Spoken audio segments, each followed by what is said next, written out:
Israel's internal security service, the Shin Bet. Well, they've announced that they're paying closer attention to the current divisive events in Israel, investigating, actually, the inflammatory rhetoric around the new Israeli government's proposed judicial reforms. Well, it's getting hotter.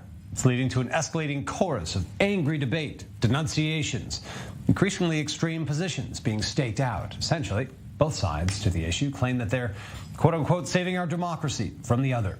A prominent anti-government protester, Zev Raz, who's also a celebrated former Air Force pilot, is now facing criticism and under police investigation after a Facebook post Friday, which he appeared to justify a potential assassination of Prime Minister Netanyahu, saying that, quote, if a leader behaves in a dictatorial way, there's an obligation to kill them, close quote. Now, he faced a major outcry here, and Raz again took to Facebook in an effort to retract that statement, claiming he was only quoting someone else. It's just an example of the heated moment we're in here, the high profile of these types of things. But here's the Prime Minister in response.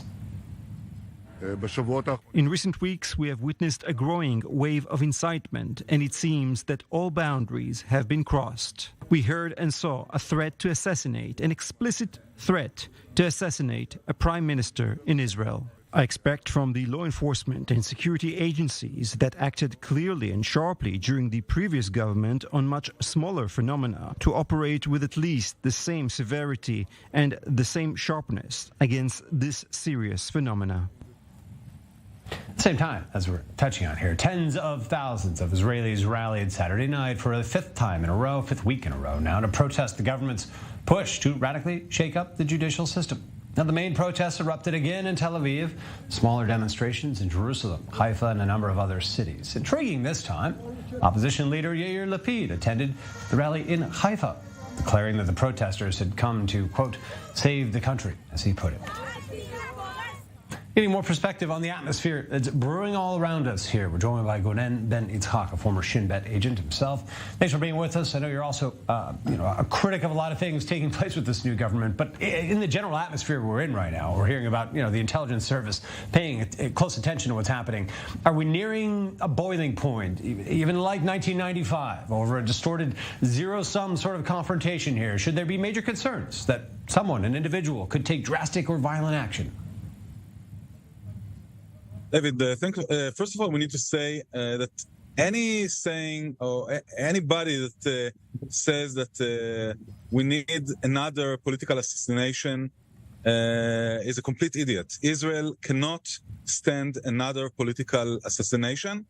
Though I know that I'm recorded, I will tell you that I'm 100% sure that no assassination will come from our side. But having said that, I'm calling my friends not to use those words, not even to think about something like this. We have a huge problem now with Netanyahu's government, but this is not a reason to assassinate anybody. This is a reason to resist in a legal way, to try and change the decision that his terrible government is taking, but we cannot and we will not talk about assassination. This is something that must be outside of our thoughts. I'm bringing another person to the conversation here. Amir Weitmann, head of the Libertarian caucus for the Likud party. Thanks for joining us as well. Amir, looking at the situation right now, we see this divisive atmosphere, rhetoric heating up, scary stuff already being thrown around a little bit here, investigations. But, we are seeing radical reforms being essentially shoved through in the first chapter of this government here. Should there be a moment of pause? Should there be some compromise here? And who's it incumbent upon? Is it the Prime Minister right now to try to calm things down? Well, first of all, it's incumbent upon everybody to try to calm things down, both in the coalition and the opposition. We have to remember we are one people, one country. We may have different opinions on a bunch of subjects, but we are all brothers and we're all together in this. And I think it's very important that all parties remember that and try to be reasonable and come together to have, to unite, not in the political sense of the term, but to unite in the sense that we have to remember that we are working together on a day-to-day basis. We are fighting together in the army. We're doing everything together. This is one people and one land and one country, and we should remember and stop the divisive rhetoric and come together as much as is possible. That's on one hand, I think is very important. On the other hand, concerning the reform itself, I think the reform is very important. It's long overdue. For over 30 years now, essentially, the Supreme Court of Israel has kidnapped Israel's democracy. They have made decisions which are way beyond the scope of their legitimate powers. And what we're seeing now is restoring democracy, restoring the power of the people. You have to remember the U.S. Constitution. The democracy is the power of the people, by the people, and for the people. And this is what we are restoring now to Israel. So how to do it? Yes, we should try to reach as much as is possible consensus, but then there's also a responsibility on all sides. On our side, on one hand, to try to come with proposals which are as reasonable and as taking into account the concerns of the other side as possible. And on the other make sure hand, you have both sides have a chance here to keep talking. Gonen, do you think that effort's being made, Gonen, to bring you back into this conversation? Is there a hand reaching out for some compromise? It doesn't feel that way, I don't think. Do you think that that's a necessary part right now, some compromise dialogue? I'm happy that my friend is referring to the American Constitution, because the biggest problem we have is that we do not have constitution.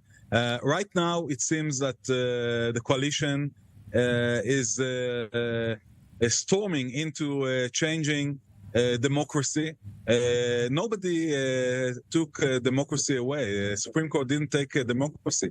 Supreme Court is the only place where democracy is being challenged, because the government now is very strong, and who will keep the rights of any citizen? Only the Supreme Court. So, if in the United States they have the Constitution, we don't have Constitution, we have the Supreme Court.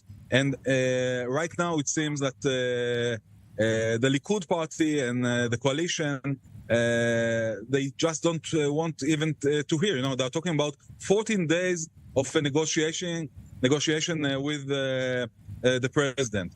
14 days. In 14 days, they can legislate whatever they want. They need to stop and understand that this is tearing the Israeli society apart. Amir, I want to give you a chance to respond here. We have about a minute and a half left. Amir, is President Herzog, is this the right idea? Will he lead a dialogue of compromise here? Can he? Should he? I don't care who leads the dialogue. I think dialogue should happen. It must happen. And constitutions should be, and it's not the constitution, but constitutional arrangements should be reached with as much as a consensus as is possible. But I may Is that what will happen, though? Is that what's happening? I think a lot of the fear in the streets is because it doesn't appear to be that right now. I beg to differ here with my friend.